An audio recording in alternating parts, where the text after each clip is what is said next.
ಸೂತ್ರಗಳು ಯಾರಿಗೆ ಬೇಕಾಗಿಲ್ಲ?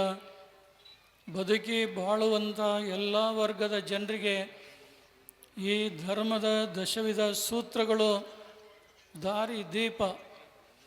ಪ್ರಾಚೀನ ಕಾಲದಲ್ಲಿ ಹೇಳಿದಂಥ ಇದೇ ಮಾತುಗಳನ್ನು 12ನೇ ಶತಮಾನದಲ್ಲಿ ಆಗಿ ಹೋದಂಥ ಜಗಜ್ಯೋತಿ ಭಕ್ತಿ ಭಂಡಾರಿ ಬಸವಣ್ಣವರು ಕನ್ನಡದಲ್ಲಿ ಈ ಮಾತುಗಳನ್ನು ಹೇಳ್ತಾರೆ.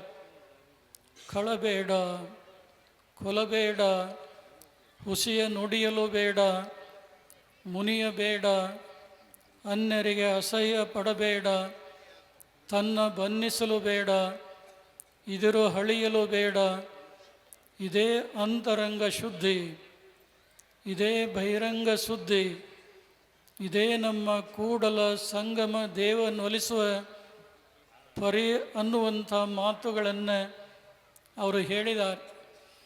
ಬಹುಶಃ ಜಗದ್ಗುರು ರೇಣುಕಾಚಾರ್ಯ ಹೇಳಿದಂಥ ಮಾತುಗಳಾಗಲಿ, ಜಗಜ್ಯೋತಿ ಬಸವೇಶ್ವರು ಹೇಳಿದಂಥ ಮಾತುಗಳಾಗಲಿ ಬೇರೆ ಬೇರೆ ಆಗಿಲ್ಲ, ಒಂದೇ ಆಗಿವೆ ಅನ್ನುವಂಥ ಸತ್ಯ ನಾವೆಲ್ಲ ತಿಳ್ಕೋಬೇಕಾಗಿದೆ. ಬಸವಣ್ಣವರು ಹೇಳಿದಂಥ ಸಪ್ತ ಸೂತ್ರಗಳಲ್ಲಿ 7 ಸೂತ್ರಗಳನ್ನು ಪರಿಪಾಲನೆ ನೀವು ಮಾಡಿ ಅಂತ ನಾವು ಹೇಳೋದಿಲ್ಲ. ಆ ಸಪ್ತ ಸೂತ್ರಗಳಲ್ಲಿ ಹುಸಿಯ ನುಡಿಯಲು ಬೇಡ, ಈ ಒಂದು ವಿಚಾರವನ್ನು ಈ ಸಮಾಜ, ಈ ನಾಡಿನ ಜನತೆ ಸುಳ್ಳು ಹೇಳದೇ ಇದ್ದರೆ, ಸತ್ಯವನ್ನು ಹೇಳ್ತಾ ಇದ್ದರೆ ಬಹುಶಃ ಈ ಭೂಲೋಕ ಸ್ವರ್ಗಲೋಕ ಆಗುವುದರಲ್ಲಿ ಯಾವುದೇ ಸಂದೇಹ ಇಲ್ಲ ಅಂತ ಹೇಳಬೇಕಾಗ್ತಾ ಇದೆ. ಸುಳ್ಳಿನ ಜೊತೆಗೆ ದುಷ್ಟ ಶಕ್ತಿಗಳು ಇರ್ತಾವೆ, ಸತ್ಯದ ಜೊತೆಗೆ ದೈವ ಶಕ್ತಿ ಯಾವಾಗಲೂ ಇದ್ದು ಈ ಭಾರತೀಯ ಉತ್ಕೃಷ್ಟ ಸಂಸ್ಕೃತಿಯನ್ನು, ಆದರ್ಶ ಪರಂಪರೆಗಳನ್ನು ಬೆಳೆಸಿಕೊಂಡು ಬಂದಿದೆ ಅನ್ನೋದನ್ನು ಹೇಳಲಿಕ್ಕೆ ನಮಗೆಲ್ಲ ಹೆಮ್ಮೆ ಅನ್ನಿಸ್ತಾ ಇದೆ. ಇವತ್ತು ನಮ್ಮ ಭಾರತೀಯ ಸಂಸ್ಕೃತಿ ಏನಾದರೂ ತಲೆಮಾರಿನಿಂದ ತಲೆಮಾರಿಗೆ ಉಳಿದು ಬೆಳೆದುಕೊಂಡು ಬಂದಿದ್ದರೆ ಅದಕ್ಕೆ ಕಾರಣರು ನಮ್ಮ ತಾಯಂದಿರು ಹೊರತು ಬೇರೆ ಯಾರೂ ಕೂಡ ಅಲ್ಲ. ಹೀಗಾಗಿ ನಮ್ಮ ಭಾರತೀಯ ಸಂಸ್ಕೃತಿ ಹೇಳ್ತಾ ಇದೆ, ಮಾತೃ ದೇವೋಭವ, ಪಿತೃ ದೇವೋಭವ, ಆಚಾರ್ಯ ದೇವೋಭವ. ಜನ್ಮ ಕೊಟ್ಟಂಥ ತಂದೆ ತಾಯಿಗಳು ದೇವರಿಗೆ ಸಮಾನ. ಆಧ್ಯಾತ್ಮ ಜ್ಞಾನವನ್ನು ಅರುಹಿ ಜೀವನವನ್ನು ಉದ್ಧರಿಸಿದಂಥ ಗುರು ದೇವರಿಗೆ ಸಮಾನ ಅಂತ ನಾವೆಲ್ಲ ತಿಳ್ಕೊಂಡು ನಡ್ಕೊಂಡು ಬಂದಿದೆ. ಬಹುಶಃ ಒಬ್ಬ ಆಧುನಿಕ ಕವಿ ಒಂದು ಮಾತನ್ನು ಹೇಳ್ತಾನೋ, ಹೆಣ್ಣು ಮಕ್ಕಳಲ್ಲಿರುವಂಥ ಗುಣಗಳು ಏನಾದರೂ ಗಂಡು ಮಕ್ಕಳಲ್ಲಿ ಬಂದರೆ ನಿಜವಾಗಲೂ ಅವರು ದೇವರಾಗಿ ಬಾಳ್ತಾರ. ಒಂದು ವೇಳೆ ಗಂಡು ಮಕ್ಕಳಲ್ಲಿರುವಂಥ ಗುಣಗಳು ಏನಾದರೂ ಹೆಣ್ಣು ಮಕ್ಕಳಲ್ಲಿ ಬಂದರೆ ಅವರು ಏನು ಆಗ್ತಾರೋ ಹೇಳಲಿಕ್ಕೆ ಬರೋದಿಲ್ಲ ಅನ್ನುವಂಥ ಆತಂಕವನ್ನು ಆ ಕವಿಗಳು ಇಲ್ಲಿ ವ್ಯಕ್ತಪಡಿಸ್ತಾ ಇದ್ದಾರೆ. ಅಂದರೆ ನಮ್ಮ ಭಾರತೀಯ ಸಂಸ್ಕೃತಿಯ ಸಂರಕ್ಷಣೆ ಕಾಲದಲ್ಲಿ ತಾಯಂದಿರು ಮಾಡಿಕೊಂಡು ಬಂದಿದ್ದಾರೆ. ಬಹುಶಃ ಉತ್ಕೃಷ್ಟ ಪರಂಪರೆಯನ್ನು ಉಳಿಸಿ ಬೆಳೆಸಿಕೊಂಡು ಬಂದಂಥ ಕಾರಣದಿಂದ ಈ ಭೂಮಂಡಲದಲ್ಲಿ ಸರ್ವೋತ್ಕೃಷ್ಟವಾದಂಥ ಸಕಲರ ಹಿತವನ್ನು ಬಯಸಿದಂಥ ವೀರಶೈವ ಧರ್ಮದ ಶ್ರೀ ಜಗದ್ಗುರು ರೇಣುಕಾದೆ ಪಂಚ ಆಚಾರ್ಯರು, ಆ ಪಂಚ ಆಚಾರ್ಯರು ಮುತ್ತೈದೆ ತಾಯಂದಿರಿಗೆ ಎಂದೆಂದೂ ಮರೆಯದೇ ಇರುವಂಥ ಅಮೂಲ್ಯ ಕೊಡುಗೆಗಳನ್ನು ಕೊಟ್ಟಿದ್ದಾರೆ. ಕೆಲವರಿಗೆ ಗೊತ್ತಿದೆ, ಕೆಲವರಿಗೆ ಗೊತ್ತಿಲ್ಲ. ಗೊತ್ತಿದ್ದವರು ಗೊತ್ತಿಲ್ಲದವರಿಗೆ ತಿಳಿಸ್ರಿ. ಒಂದೊಂದೇ ಮಾತಿನಲ್ಲಿ ಹೇಳೋದಾದರೆ, ರಂಭಾಪುರಿಯ ಪೀಠದ ಜಗದ್ಗುರು ರೇಣುಕಾಚಾರ್ಯರು ಎತ್ತಿ ಹಿಡಿದಂಥ ಧರ್ಮದ ಧ್ವಜ ಹಸಿರು ಧ್ವಜ. ಹಸಿರು ಶಾಂತಿ ಸಮೃದ್ಧಿಯ ಸಂಕೇತ. ಈ ಭೂಮಿ ತಾಯಿ ಯಾವಾಗಲೂ ಹಸಿರಾಗಿರಬೇಕು. ಈ ನಾಡಿಗೆ ಜನತೆಗೆ ಅನ್ನವನ್ನು ಕೊಡುವಂಥ ರೈತನ ಬಾಳು ಉಜ್ವಲ ಆಗಬೇಕು ಅನ್ನುವಂಥ ಹೃದಯ ಹಾರೈಕೆ ರಂಭಾಪುರಿ ಧರ್ಮಪೀಠದ. ಹೀಗಾಗಿ ಅಂದಿನಿಂದ ಹಿಡಿದು ಇಂದಿನವರೆಗೆ ಆ ಹಸಿರು ಧ್ವಜವನ್ನು ಎತ್ತಿ ಈ ನಾಡಿನಲ್ಲಿ ಸಂಚರಿಸಿ ಜನರಿಗೆ ಸನ್ಮಾರ್ಗ ದರ್ಶನವನ್ನು ಪೀಠ ನೀಡ್ತಾ ಇದೆ. ಹಂತ ಯಾವ ಹಸಿರು ಹೆಣ್ಣು ಮಕ್ಕಳ ಮೈ ಮೇಲೆ ಎಲ್ಲಿದೆಯಪ್ಪ ಅಂದರೆ, ನಿಮ್ಮ ಮನೆಯಲ್ಲಿ ಒಂದು ಮಂಗಲ ಕಾರ್ಯ ನಡೆದಾಗ ನಿಮ್ಮ ಕೈ ತುಂಬ ಬಣ್ಣ ಬಣ್ಣದ ಚಿಕ್ಕಿ ಬಳೆ ಬೇಕಾದಷ್ಟು ಇರಲಿ, ಆದರೆ ಬಂದಂಥ ಹೆಣ್ಣು ಮಕ್ಕಳು ಆ ತಾಯಂದಿರನ್ನು ಕರೀತಾರೆ. ತಂಗಿ, ನಿನ್ನ ಕೈ ತುಂಬ ಬಳೆ ಇದ್ದರೂ ಚಿಂತೆ ಇಲ್ಲ, ಬಳಗದ ಬಳೆ, ಹಸಿರು ಬಳೆ ಎರಡನ್ನಾದರೂ ಹಾಕಿಕೊಂಡು ಬನ್ನಿ ಅಂಥೇಳಿ ಇವತ್ತು ಕೂಡ ನೀವು ಅದನ್ನು ಉಳಿಸಿ ಬೆಳೆಸಿಕೊಂಡು ಬಂದಿದ್ದೀರಿ.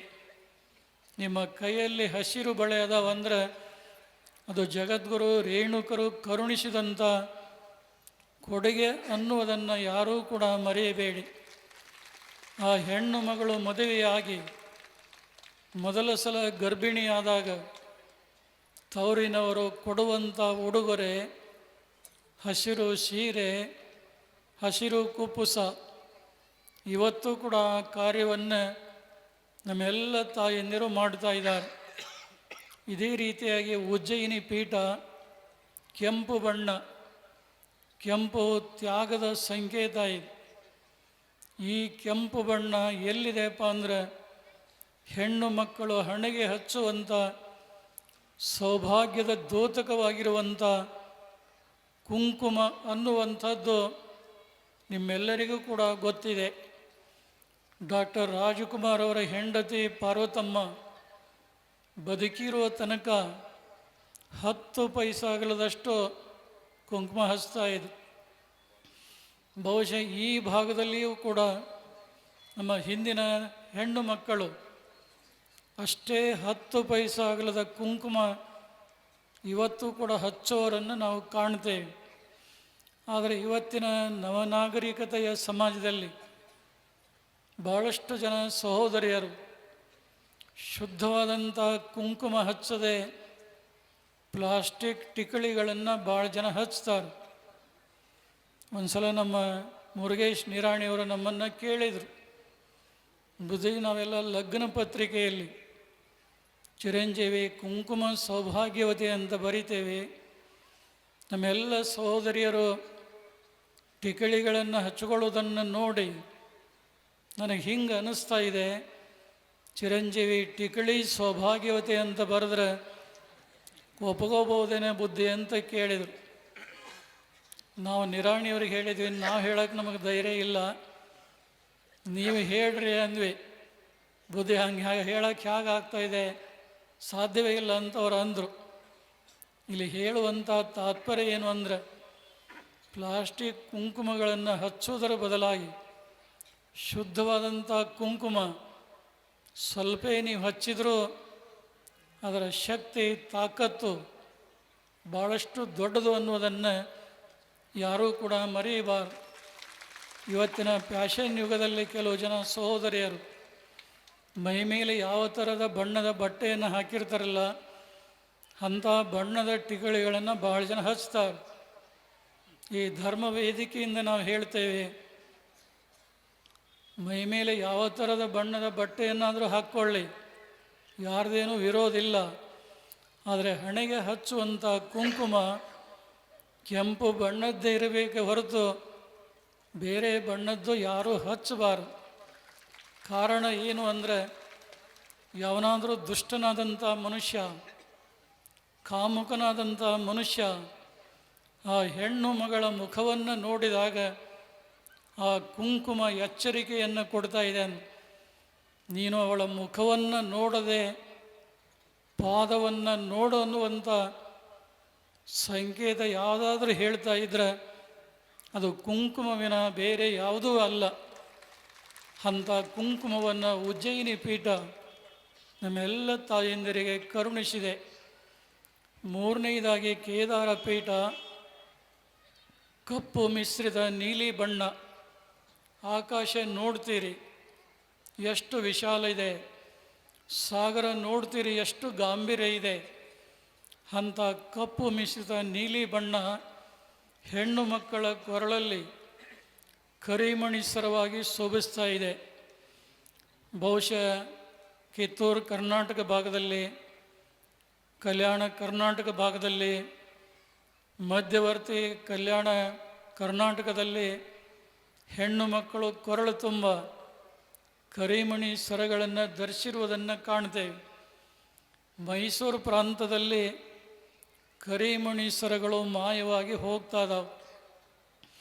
ಆದರೆ ಒಂದು ಸಮಾಧಾನ ಏನಂದರೆ, ಕೊರಳು ತುಂಬ ಕರಿಮಗಳು ಇಲ್ಲದೇ ಇದ್ದರೂ ಕೂಡ ಬಂಗಾರದ ಚೈನ್ನಲ್ಲಿ ಅಲ್ಲಲ್ಲಿ ಒಂದೊಂದಾದರೂ ಕರಿಮಣಿಗಳನ್ನು ಹಾಕ್ಕೊಂಡರಲ್ಲ ಅನ್ನುವಂಥ ಸಮಾಧಾನ ನಾವು ಇವತ್ತು ಇಲ್ಲಿ ವ್ಯಕ್ತಪಡಿಸ್ಬೇಕಾಗ್ತಾಯಿದೆ. ಅದನ್ನು ಕೈಗೆ ಕಟ್ಟಲಿಲ್ಲ, ಕಾಲಿಗೆ ಕಟ್ಟಲಿಲ್ಲ, ಬೇರೆಲ್ಲಿಯೂ ಕೂಡ ಕಟ್ಟಲಿಲ್ಲ, ಕೊರಳಿಗೆ ಕಟ್ಟಿದರು. ಯಾಕೆ ಕಟ್ಟಿದರು ಅಂದರೆ, ಜೀವನದಲ್ಲಿ ಎಷ್ಟೇ ಕಷ್ಟಗಳು ಬರಲಿ, ಏನೇ ನೋವುಗಳು ಬರಲಿ, ಕುತ್ತಿಗೆವರೆಗೆ ಕಷ್ಟಗಳು ಬಂದರೂ ಕೂಡ ಅವೆಲ್ಲವುಗಳನ್ನು ಸಹಿಸಿಕೊಂಡು ಬಾಳಿ ಬದುಕಲಿ ಅನ್ನುವಂಥ ಉದ್ದೇಶದಿಂದ ಕೇದಾರ ಪೀಠ ಕರಿಮಣಿ ಸರಗಳನ್ನು ಆಶೀರ್ವಾದ ಕೊಟ್ಟಿದ್ದನ್ನು ನಮ್ಮ ತಾಯಂದಿರು ಇವತ್ತು ಕೂಡ ಮರೆತಿಲ್ಲ. ಇನ್ನು ನಾಲ್ಕನೇದಾಗಿ ಶ್ರೀಶೈಲ ಪೀಠ ಬಿಳಿಯ ಬಣ್ಣ, ಬಿಳಿಯ ನಿರ್ಮಲತೆಯ ಸಂಕೇತ ಇದು, ಚಾರಿತ್ರತೆಯ ಸಂಕೇತ ಇದು. ನಮ್ಮ ರಾಜಕಾರಣಿಗಳು ಮೈಮೇಲೆ ಖಾದಿ ಬಟ್ಟೆಗಳನ್ನು ಹಾಕ್ಕೊಂಡಾಗ ಮಹಾತ್ಮ ಗಾಂಧೀಜಿಯವರ ಚಿಂತನೆಗಳು ಅವರ ಮೈ ಮನದ ಮೇಲೆ ಅಗಾಧವಾದಂಥ ಪರಿಣಾಮವನ್ನು ಬೀರ್ತಾವೆ. ಅಂಥ ಯಾವ ಬಿಳಿಯ ಬಣ್ಣ ಹೆಣ್ಣು ಮಕ್ಕಳ ಮೈ ಮೇಲೆ ಎಲ್ಲಿದೆಯಪ್ಪ ಅಂದರೆ, ಕಾಲಲ್ಲಿ ಬೆಳ್ಳಿಯ ಕಾಲುಂಗುರ, ಮೂಗಿನಲ್ಲಿ ಬಿಳಿಯ ಕಲ್ಲಿನ ಮೂಗನತ್ತು.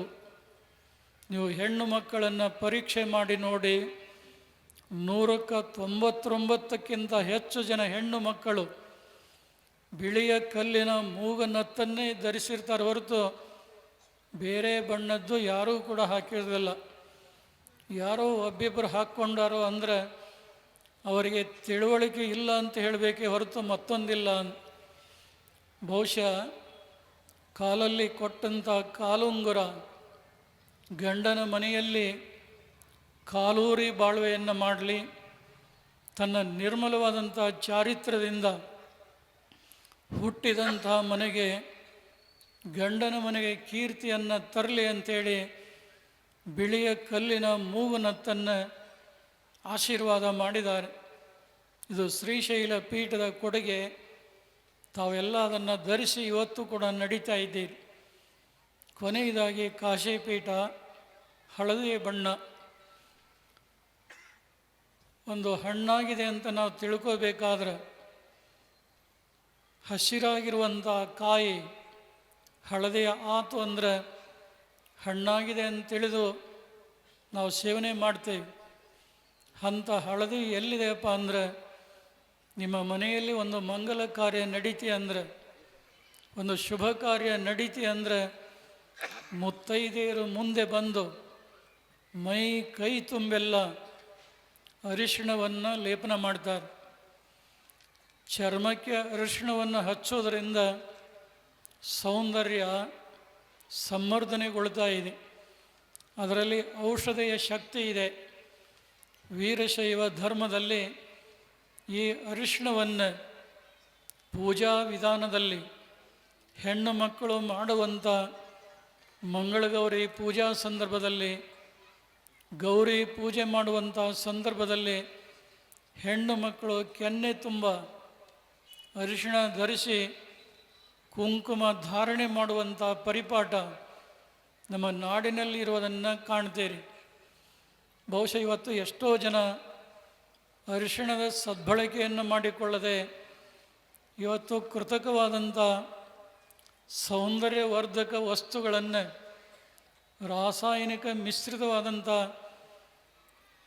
ಒಂದು ವಸ್ತುಗಳನ್ನು ಉಪಯೋಗಿಸಿ ಎಷ್ಟೋ ಜನರು ಚರ್ಮ ರೋಗಕ್ಕೆ ಕಾರಣರಾಗ್ತಾ ಇದ್ದಾರೆ. ನೀವು ಅಂತಿಂತ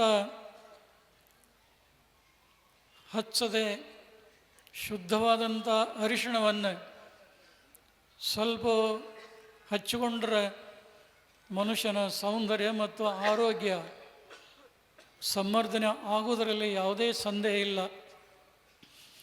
ಯಾವ ಹಳದಿ ಬಣ್ಣ ತಾಯಿಂದರ ಮೈ ಮೇಲೆ ಎಲ್ಲಿದೆಯಪ್ಪ ಅಂದರೆ ಕೊರಳಲ್ಲಿರುವಂಥ 2 ಮಾಂಗಲ್ಯ. ಗಂಡ ಹೆಂಡರು ಇಬ್ಬರಾದರೂ ನಮ್ಮಿಬ್ಬರ ಜೀವನದ ದಾರಿ ಗುರಿ ಒಂದೇ ಅನ್ನುವುದರ ಸಂಕೇತವಾಗಿ 2 ಮಾಂಗಲ್ಯಗಳನ್ನು ಕಾಶಿ ಪೀಠ ತಮ್ಮೆಲ್ಲರಿಗೆ ಆಶೀರ್ವಾದ ಕೊಟ್ಟಿದೆ. ನಿಮಗೆಲ್ಲ ಅನಿಸ್ಬೋದು, 2 ಇದ್ದರೂ 1 ಹ್ಯಾಗ.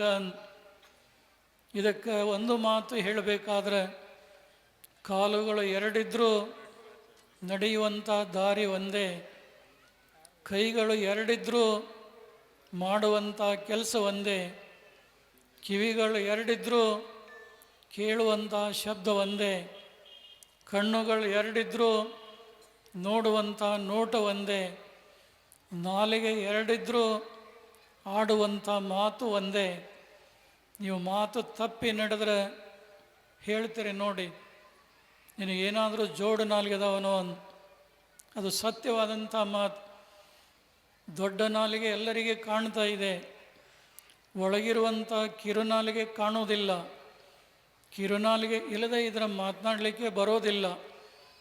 2 ಇದ್ದರೂ ಒಂದಾಗಿ ಹಾಗೆ ಕೆಲಸ ಮಾಡ್ತಾವಲ್ಲ, ಹಾಗೆಯೇ ಸತಿಪತಿಗಳು ಒಂದಾದ ಭಕ್ತಿ ಹಿತವಾಗಿಪ್ಪದು ಶಿವಂಗೆ ಅಂಥೇಳಿ ಬಸವಣ್ಣನವರಿಗಿಂತ ಪೂರ್ವದ ವಚನಕಾರ ದೇವರ ದಾಸಿಮಾರ್ಯರು ಹೇಳಿದಂಥ ಮಾತು ತಮಗೆಲ್ಲ ಗೊತ್ತಿದೆ. ಪ್ರಾಚೀನ ಕಾಲದಿಂದ ಬಂದಂಥ ಧರ್ಮದ ಪವಿತ್ರ ಆಚರಣೆಗಳೇನದಾವು ಅವು ನಮ್ಮೆಲ್ಲರ ಜೀವನದ ವಿಕಾಸಕ್ಕಾಗಿ ಅದ ಹೊರತು ಅವನತಿಗಾಗಿ ಇಲ್ಲ ಅನ್ನುವಂಥದ್ದನ್ನು ಜನರು ಇವತ್ತು ತಿಳ್ಕೋಬೇಕಾಗಿದೆ. ಹಲವಾರು ವರ್ಷಗಳ ಹಿಂದೆ ತಾವೆಲ್ಲ ಕೆಲವು ಮಾತುಗಳನ್ನು ಕೆಲವರು ಹೇಳ್ತಾ ಇದ್ದರು. ಪಂಚಪೀಠಗಳಿಗೂ ಹೆಣ್ಣು ಮಕ್ಕಳಿಗೆ ಇರುವಂಥ ಈ ಒಂದು ಅನೋನ್ಯವಾದಂಥ ಸಂಬಂಧ, ಇದನ್ನು ದೂರ ಮಾಡಬೇಕು ಅಂಥೇಳಿ ಕೆಲವರು ತಪ್ಪು ಅಭಿಪ್ರಾಯಗಳನ್ನು, ಕೆಲವು ನಾಸ್ತಿಕ ಸಾಹಿತಿಗಳಾಗಲಿ, ಕೆಲವು ನಾಸ್ತಿಕ ಪ್ರವೃತ್ತಿಯ ಮಠಾಧೀಶರಾಗಲಿ ತಪ್ಪು ಅಭಿಪ್ರಾಯಗಳನ್ನು ಹೇಳ್ತಾ ಇದ್ದರು. ಕೈಯಲ್ಲಿ ಯಾಕೆ ಬಳೆ ಇಡ್ತೀರಿ, ಹಣೆಗೆ ಯಾಕೆ ಕುಂಕುಮ ಹಚ್ತೀರಿ, ತಲೆಗೆ ಯಾಕೆ ಹೂವು ಮುಡಿತೀರಿ, ಮದುವೆಯಲ್ಲಿ ಮಂಗಲಾಕ್ಷತೆ ಯಾಕೆ ಹಾಕ್ತೀರಿ, ದೇವರಿಗೆ ಯಾಕೆ ಹಾಲು ಅಭಿಷೇಕ ಮಾಡ್ತೀರಿ ಅಂಥೇಳಿ ಜನರನ್ನು ದಾರಿ ತಪ್ಪಿಸುವಂಥ ಕೆಲಸ ಮಾಡಿದರು. ಆದರೆ ಯಾರೂ ಅವರ ಮಾತನ್ನು ಕೇಳಲಿಲ್ಲ. ಯಾರು ಧರ್ಮಕ್ಕೆ ದ್ರೋಹ ಮಾಡಿದರೋ ಅಂಥವರಿಗೆ ಆ ಧರ್ಮ ತಕ್ಕ ಪ್ರಾಯಶ್ಚಿತ್ತವನ್ನು ಕೊಡ್ತೆ ಅನ್ನೋದನ್ನು ನಾವು ಹೇಳಬೇಕಾಗಿಲ್ಲ. ತಾವೆಲ್ಲ ಸೂಕ್ಷ್ಮವಾಗಿ ಹಿಂದಿನ ಎಲ್ಲ ಘಟನೆಗಳನ್ನು ಅವಲೋಕನ ಮಾಡ್ತೀರಿ ಅಂಥೇಳಿ ನಾವು ಭಾವಿಸ್ತಾ ಇದ್ದೇವೆ. ವೀರಶೈವ ಧರ್ಮದ ಪಂಚಪೀಠಗಳು ಜಾತಿ ಮತ ಪಂಥಗಳೆನ್ನದೆ ಎಲ್ಲ ವರ್ಗದ ಎಲ್ಲ ಸಮುದಾಯದ ಜನತೆಗೆ ವಿಶ್ವ ಬಂಧುತ್ವದ ಶಾಂತಿ ಸಾಮರಸ್ಯದ ಸಂದೇಶವನ್ನು ಕೊಡ್ತಾ ಬಂದಿವೆ. ಶ್ರೀಮದ್ ರಂಭಾಪುರಿ ವೀರ ಗಂಗಾಧರ ಜಗದ್ಗುರುಗಳವರು ಮಾನವ ಧರ್ಮಕ್ಕೆ ಜಯವಾಗಲಿ, ಧರ್ಮದಿಂದಲೇ ವಿಶ್ವಕ್ಕೆ ಶಾಂತಿ ಅನ್ನುವಂಥ ಸಂದೇಶವನ್ನು ಸಾರಿದು. ಇವತ್ತು ನೀವೆಲ್ಲ ನೋಡ್ತಾ ಇದ್ದೀರಿ, ಅವರವರ ಧರ್ಮಕ್ಕೆ, ಅವರವರ ಜಾತಿ ಜನಾಂಗಕ್ಕೆ ಒಳ್ಳೆಯದಾಗಲಿ ಅಂತ ಹೇಳೋರು ಭಾಳ ಜನ.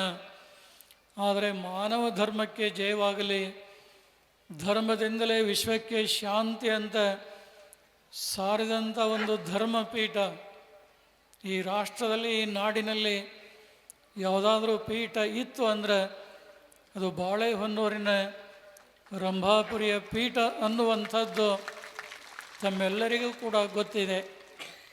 ನಮ್ಮ ಜಗದ್ಗುರು ಬರೆದಂಥ ಮಾನವ ಧರ್ಮಗೀತೆಯಲ್ಲಿ ರೇಣುಕ, ಶಂಕರ, ಮಧ್ವ, ರಾಮಾನುಜ, ಬುದ್ಧ, ಮಹಾವೀರ, ನಾನಕ, ಯೇಸು, ಕ್ರಿಸ್ತ ಪೈಗಂಬರ ಹೊರೆದ ಸನಾತನ ಧರ್ಮಕ್ಕೆ ಜಯವಾಗಲಿ ಅಂತ ಹೇಳಿದ. ಪ್ರಾಚೀನ ಆಚಾರ್ಯರ ಹೆಸರುಗಳ ಜೊತೆಗೆ ಜಾಗತಿಕ ಧರ್ಮಗಳ ಪ್ರವಾದಿಗಳ ಹೆಸರುಗಳನ್ನು ಮಾನವ ಧರ್ಮಗೀತೆಯಲ್ಲಿ ಅಡಕಗೊಳಿಸಿ ಸಾಮರಸ್ಯದ ಸಂದೇಶವನ್ನು ಕೊಟ್ಟರು. ಅಷ್ಟೇ ಅಲ್ಲ, ಮುಂದುವರೆದ ಇನ್ನೊಂದು ಮಾತನ್ನು ಹೇಳಿದರು, ಭಾಳ ಮಹತ್ವವಾದಂಥ ಮಾತು. ಬಸವಾದಿ ಶರಣರು ಹೊಸೆದು ಪಾಲಿಸಿ ತೋರ್ದ ಹೆಸರಾಂತ ಕವಿಗಳು ಉಸಿರ್ದ ಪರಾತ್ಪರ ಧರ್ಮಕ್ಕೆ ಜಯವಾಗಲಿ ಅಂತ.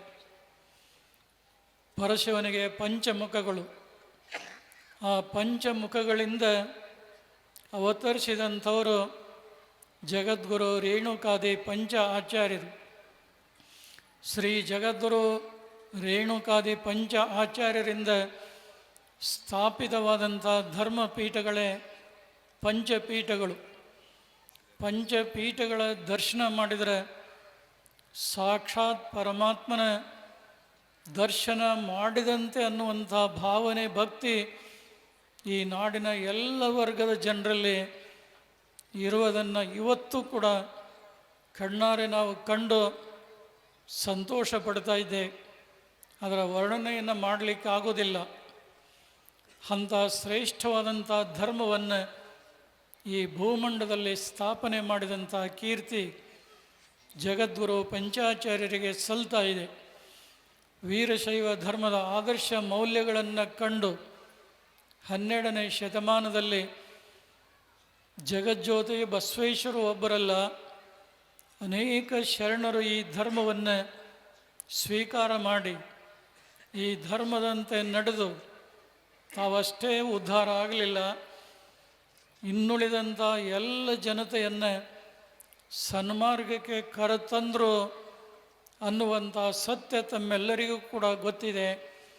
ಜಗದ್ಗುರು ರೇಣುಕಾದಿ ಪಂಚಾಚಾರ್ಯರ ತತ್ವ ಸಿದ್ಧಾಂತಗಳಾಗಲಿ, 12ನೇ ಶತಮಾನದ ಬಸವಾದಿ ಶಿವಶರಣರ ಕ್ರಿಯಾಶೀಲ ಚಿಂತನೆಗಳಾಗಲಿ, ಬದುಕಿ ಬಾಳುವಂಥ ಸಮಾಜಕ್ಕೆ ಇವು ಆಶಾ ಕಿರಣ ಅನ್ನುವುದನ್ನು ನಾವು ಯಾರೂ ಕೂಡ ಮರೆಯಬಾರ್ದು. ಇವತ್ತು ಶಿರ್ಷಾಡ್ ಹಿರೇಮಠ, ಬಾಳೆಹೊನ್ನೂರು ಶ್ರೀ ಜಗದ್ಗುರು ರಂಭಾಪುರಿ ಪೀಠದ ಶಾಖಾ ಮಠ,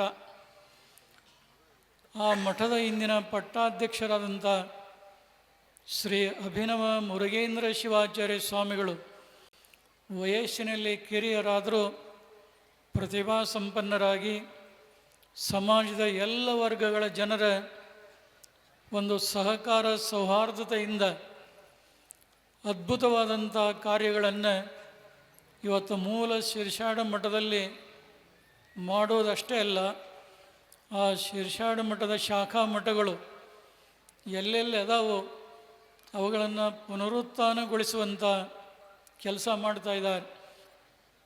ಆದರೆ ಇಂಡಿ ನಗರದಲ್ಲಿ ಪರಂಪರೆಯ ಕಾರ್ಯಚಟುವಟಿಕೆಗಳ ಜೊತೆಗೆ ಸಾಮಾಜಿಕ ಸಂವೇದನಾಶೀಲರಾಗಿ ಓದುವಂಥ ಮಕ್ಕಳಿಗೆ ಬಡ ಮಕ್ಕಳ ಒಂದು ಶಿಕ್ಷಣ, ಉಚಿತ ವಿದ್ಯಾರ್ಥಿ ನಿಲಯ ಇವುಗಳನ್ನು ಇಲ್ಲಿ ನಿರ್ಮಾಣ ಮಾಡಬೇಕು ಅಂಥೇಳಿ ಇವತ್ತು ಈ ಭವ್ಯವಾದಂಥ ಕಟ್ಟಡಕ್ಕೆ ಏನು ಹೊಸ್ತಿಲ ಪೂಜೆಯನ್ನು ನೆರವೇರಿಸಿ ಜಗದ್ಗುರುಗಳಿಂದ ಆಶೀರ್ವಾದವನ್ನು ಪಡ್ಕೊಂಡಿದ್ದಾರೆ. ಶ್ರೀಗಳವರು ಹೇಳಿದರು, ಇವತ್ತು ಇದು ಪಿಲ್ಲರ್ ಎದ್ದು ನಿಂತಿದೆ. ಮುಂದೆ ಈ ಜಾಗದಲ್ಲಿ ಭವ್ಯವಾದಂಥ ಒಂದು ವಿದ್ಯಾರ್ಥಿ ಭವನ ತಲೆ ಎತ್ತಿ ನಿಲ್ಲುವಂತಾಗಬೇಕು. ಆ ಭವನ ತಲೆ ಎತ್ತಿ ನಿಲ್ಲಬೇಕಾದ್ರೆ ನಿಮ್ಮೆಲ್ಲರ ಸಹಕಾರ, ಸೇವೆ ಅಗತ್ಯ ಇದೆ ಅನ್ನುವುದನ್ನು ತಮಗೆಲ್ಲ ಮನವರಿಕೆಯನ್ನು ಮಾಡಿಕೊಟ್ಟರು. ಸಾಧನೆ ಇಲ್ಲದೆ ಸತ್ತರ ಸಾವಿಗೆ ಅವಮಾನ, ಆದರ್ಶಗಳಿಲ್ಲದೆ ಬದುಕಿದರೆ ಬದುಕಿಗೆ ಅವಮಾನ ಅಂತ ಸ್ವಾಮಿ ವಿವೇಕಾನಂದರು ಹೇಳಿದಂಥ ಮಾತಿದೆ.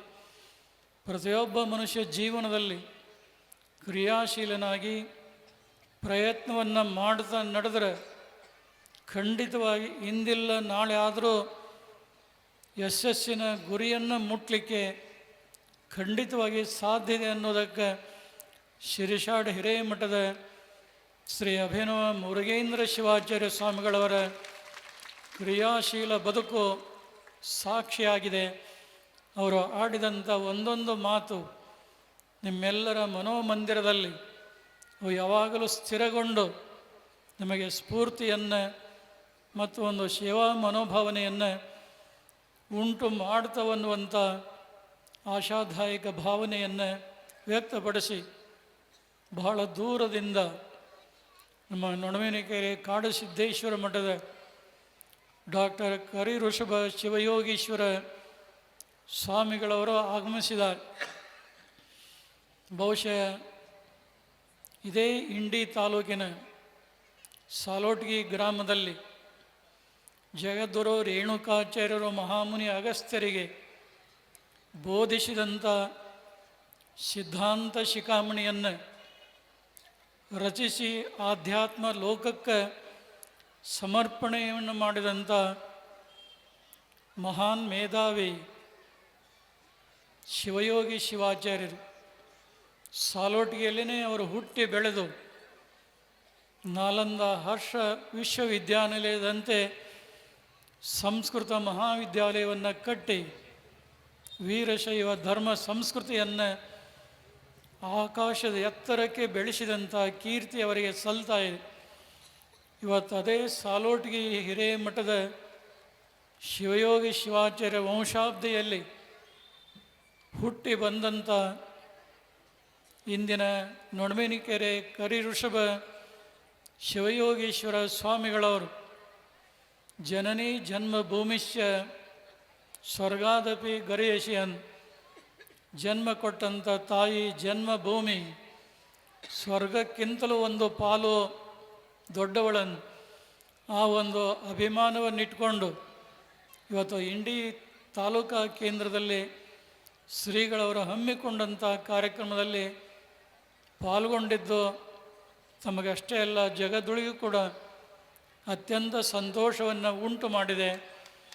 ಬಹುಶಃ ಅವರಿಗೆ ಅಂಥ ಕ್ರಿಯಾ ಕರ್ತೃತ್ವ ಶಕ್ತಿ ಪ್ರಾಪ್ತವಾಗಲಿಕ್ಕೆ ಲಿಂಗೈಕ್ಯ ಶ್ರೀಮದ್ ರಂಭಾಪುರಿ ವೀರಗಂಗಾಧರ ಜಗದ್ಗುರುಗಳ ಸೇವೆಯನ್ನು ಪೂರ್ವಾಶ್ರಮದಲ್ಲಿ ಬಹಳಷ್ಟು ಭಕ್ತಿ ಅಭಿಮಾನ ಶ್ರದ್ಧೆಯಿಂದ ಮಾಡಿದಂಥ ಪ್ರತಿಫಲವೇ ಅವರು ಇವತ್ತಿನ ಎಲ್ಲ ಯಶಸ್ವಿಗೆ ಕಾರಣ ಅಂತ ಹೇಳಿದರೆ ಅತಿಶಯೋಕ್ತಿ ಆಗಲಿಕ್ಕಿಲ್ಲ.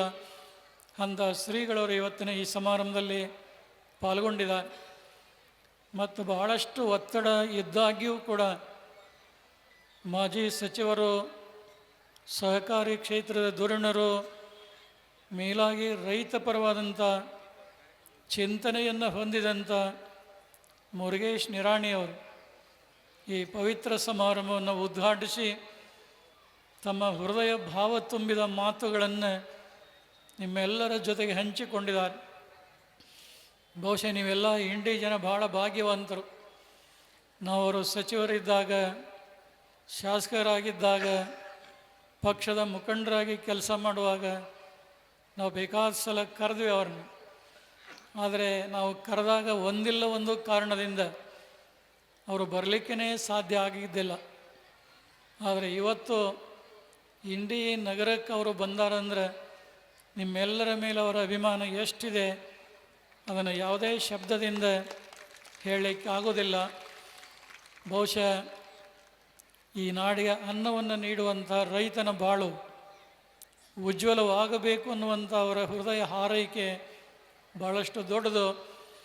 ಬಹುಶಃ ಶೂನ್ಯದಿಂದ ಅವರು ಬಹುದೊಡ್ಡ ಸೃಷ್ಟಿಯನ್ನು ನಿರ್ಮಾಣ ಮಾಡಿದಂಥ ಕೀರ್ತಿ ಮುರುಗೇಶ್ ನಿರಾಣಿಯವರಿಗೆ ಸಲ್ತಾ ಇದೆ. ಬಹುಶಃ ಮುಂದೊಂದು ದಿನ ಅವರ ಪಕ್ಷದಲ್ಲಿ ಒಬ್ಬ ಶ್ರೇಷ್ಠ ಆದರ್ಶ ಆಶಾ ಕಿರಣವಾಗಿ ಅವರು ಉಜ್ವಲವಾಗಿ ಬೆಳೆದು ಈ ನಾಡಿಗೆ ಇನ್ನಷ್ಟು ಮತ್ತಷ್ಟು ಅಮೂಲ್ಯವಾದಂಥ ಸೇವೆ ಮಾಡುವಂಥ ಅವಕಾಶಗಳು ಭಾಳಷ್ಟು ವಿಫಲವಾಗಿವೆ.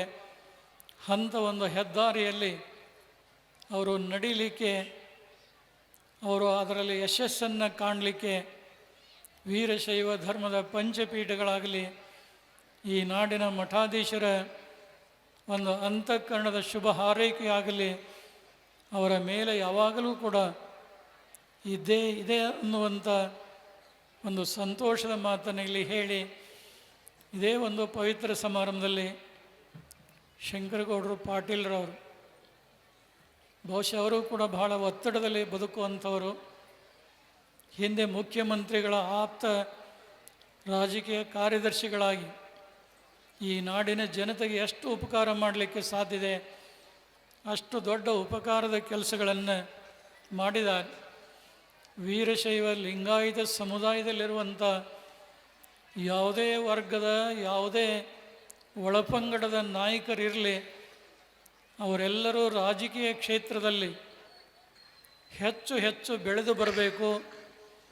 ಅವರಿಂದ ಈ ನಾಡಿಗೆ, ನುಡಿಗೆ, ಧರ್ಮ ಸಂಸ್ಕೃತಿಗೆ ಮಿಗಿಲಾದಂಥ ಸೇವೆ ಸಲ್ಲಬೇಕು ಅನ್ನುವುದೇ ಜಗದ್ದೊಳ ಹೃದಯ ತುಂಬಿದ ಹಾರೈಕೆ ಆಗಿದೆ ಅನ್ನುವುದನ್ನು ಹೇಳಲಿಕ್ಕೆ ಮರೆಯುವುದಿಲ್ಲ. ಈ ಇಂಡಿ ನಗರದಲ್ಲಿ 25 ವರ್ಷಗಳ ಹಿಂದೆ ಜಗದ್ಗುರು ಪಂಚಪೀಠಾಧೀಶರು ಬಂದಿದ್ದರು. ಮತ್ತು ಇವತ್ತು ರಂಭಾಪುರಿಯ ಪೀಠ ಇಂಥ ಒಂದು ಪವಿತ್ರ ಸಮಾರಂಭದಲ್ಲಿ ಪಾಲ್ಗೊಂಡಿದೆ. ಮುಂದೊಂದು ದಿನ ನಮ್ಮ ಶಾಂತೇಶ್ವರ ದೇವಸ್ಥಾನ ಟ್ರಸ್ಟಿನ ಅಧ್ಯಕ್ಷರಾದಂಥ ಶ್ರೀ ಕಾಸುಗೌಡ ಬಿರಾದಾರ್ ಅವರು ಮುಂದೊಂದು ದಿನ ಎಲ್ಲ ಪಂಚಪೀಠದ ಜಗದ್ಗುರುಗಳನ್ನು ಮತ್ತೊಮ್ಮೆ ಬರಮಾಡಿಕೊಳ್ಳುವುದರ ಮೂಲಕ ಈ ನಾಡಿಗೆ ದರ್ಶನ ಆಶೀರ್ವಾದ ಕೊಡಿಸ್ಬೇಕನ್ನುವಂಥ ಸಂಕಲ್ಪ ಮಾಡಿದ್ದಾರೆ. ಆ ಸಂಕಲ್ಪ ಶಕ್ತಿಗೆ ಈ ನಾಡಿನ ಮಠಾಧೀಶರ ಸಹಕಾರ, ಭಕ್ತರೆಲ್ಲರ ಪ್ರೋತ್ಸಾಹ ಇದ್ದರೆ ಅದು ಖಂಡಿತವಾಗಿ ನೆರವೇರುವುದರಲ್ಲಿ ಯಾವುದೇ ಸಂದೇಹ ಇಲ್ಲ ಅನ್ನುವಂಥ ಹರುಷದ ಮಾತನ್ನು ಈ ಸಂದರ್ಭದಲ್ಲಿ ಪ್ರಸ್ತಾಪಿಸಿ, ಇಂಥ ಒಂದು ಅಭೂತಪೂರ್ವ ಕಾರ್ಯಕ್ರಮ ಸಂಯೋಜಿಸಿದಂಥ ಶಿರಸಾಡ್ ಹಿರೇಮಠದ ಶ್ರೀ ಅಭಿನವ ಮುರುಗೇಂದ್ರ ಶಿವಾಚಾರ್ಯ ಸ್ವಾಮಿಗಳವರು ಮಾಡುವಂಥ ಸತ್ಕಾರ್ಯ, ರಚನಾತ್ಮಕ ಗುಣಾತ್ಮಕ ಕಾರ್ಯಗಳು ಸಮಾಜದ ಒಂದು ಸರ್ವಾಂಗೀಣ ಪ್ರಗತಿಗೆ ಪ್ರೇರಕ ಶಕ್ತಿ ಆಗಲಿ ಅಂತ ಹೃದಯ ತುಂಬಿ ಹಾರೈಸಿ ಈ ಸಮಾರಂಭದಲ್ಲಿ ಪಾಲ್ಗೊಂಡಂಥ ತಮ್ಮೆಲ್ಲರಿಗೆ, ವೇದಿಕೆ ಮೀರಿರುವಂಥ ಗಣ್ಯಮಾನ್ಯರಿಗೆ, ಕಾರ್ಯಕ್ರಮ ಸಂಘಟಿಸಿದಂಥ ಎಲ್ಲ ಸಂಘಟಕರಿಗೆ, ಸಹಕರಿಸಿದಂಥ ಎಲ್ಲ ದಾನಿಗಳವರಿಗೆ, ಪರಮದಯಾಳು ಪಾರ್ವತಿ ಪರಮೇಶ್ವರರು, ಜಗದಾದಿ ಜಗದ್ಗುರು ರೇಣುಕಾದಿ ಪಂಚಾಚಾರ್ಯರು, ಕ್ಷೇತ್ರನಾಥ ವೀರಭದ್ರ ಸ್ವಾಮಿ, 12ನೇ ಶತಮಾನದ ಬಸವಾದಿ ಶಿವಶರಣರು ತಮಗೆಲ್ಲ ಆಯುಷ್ಯ, ಆರೋಗ್ಯ, ಭಾಗ್ಯ, ಸುಖ ಸಂಪದಗಳನ್ನು ಕೊಡಲಿ ಅಂತೇಳಿ ಹಾರೈಸಿ ಈ ಸಂದೇಶಕ್ಕೆ ವಿರಾಮ ಕೊಡ್ತಾ ಇದ್ದೇವೆ. ಶಿವಂಭುಯಾತ್. ಇಂಥ ಪವಿತ್ರ ಕಾರ್ಯಕ್ರಮದಲ್ಲಿ ಭಾಗಿಯಾಗಿ ಇಲ್ಲಿಯವರೆಗೆ ಸುಂದರವಾದ ಮಾತುಗಳಿಂದ ಜನರ ಏಳಿಗೆಯನ್ನು ಬಯಸಿ, ಶ್ರೀಮಠದ ಏಳಿಗೆಯನ್ನು ಬಯಸಿ ಶುಭ ಆಶೀರ್ವಾದ ಗೈದಿರುವ ಶ್ರೀ ರಂಭಾಪುರಿ ಪೀಠದ ಜಗದ್ಗುರುಗಳಿಗೆ ಶ್ರೀಮಠದ ಪರವಾಗಿ ಹಾಗೂ ಇಂಡಿಯ ಭಕ್ತಾದಿಗಳ ಪರವಾಗಿ